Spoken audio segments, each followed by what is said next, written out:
Hey, today we're going to talk about the stone known as Lapis Lazuli, and there's about 4 main varieties of this stone, and most of the time you'll find the colour blue contained in all of them. Now, what I'm about to talk about, I'm not saying that this crystal will cure anything. It's a sharing of what its past uses and what its potential benefits are for our use today. Now, it's often found in places like Afghanistan, Argentina, Chile, Italy, Russia, and the USA.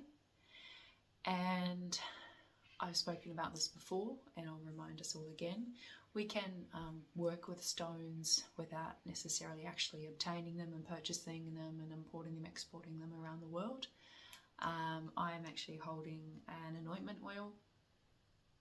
I don't have the Lapis Lazuli stone in its physical form, but there's a beautiful sister, not a paid promotion, who makes these beautiful oils, and this is her anointment one. Her brand's called Temple Craft, and it's been infused with Lapis Lazuli, as well as also gold and red jasper. And I thought it'd be a lovely thing to hold on to while I'm talking about Lapis Lazuli today. Now, the rate in which this stone would often vibrate at is what we would consider reasonably high. So that's basically looking at the measurement of how fast something vibrates in the matter of form. And then I guess in regards to things like high, low, medium, you're comparing it to other stones and how fast they may also vibrate.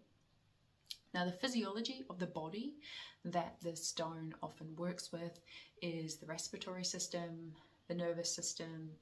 It works with blood pressure, headaches, throat, larynx, thyroid, nasal, obviously because of the respiratory system, and then also here.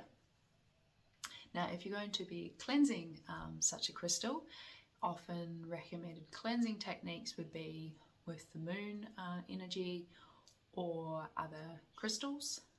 Selenite is my kind of go-to. There's some other ones you could probably use as well.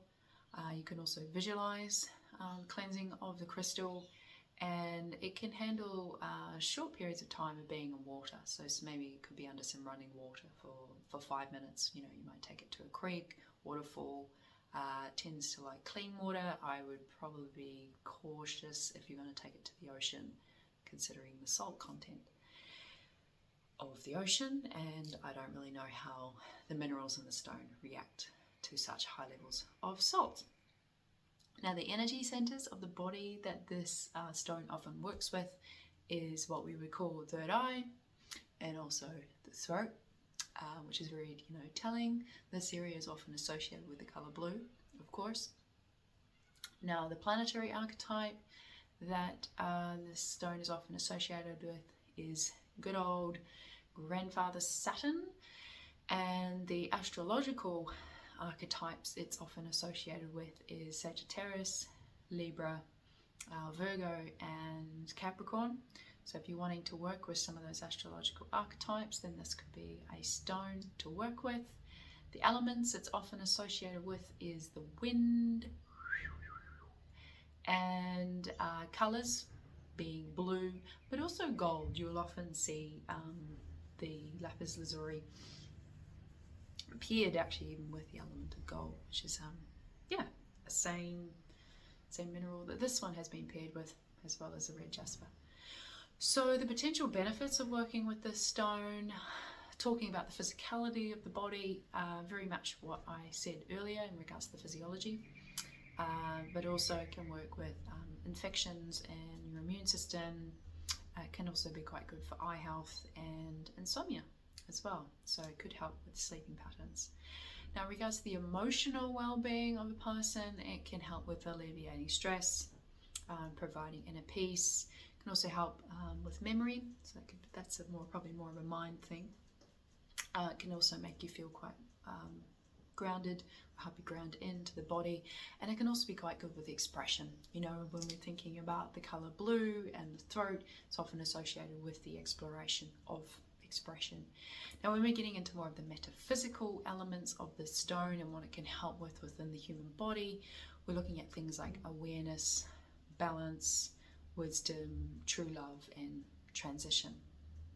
Now, when we go into some of the history, her story of the stone, first one most people think of is ancient Egypt. Of course, they often use this stone with helping with bridging between worlds, and they also used to put it in their makeup.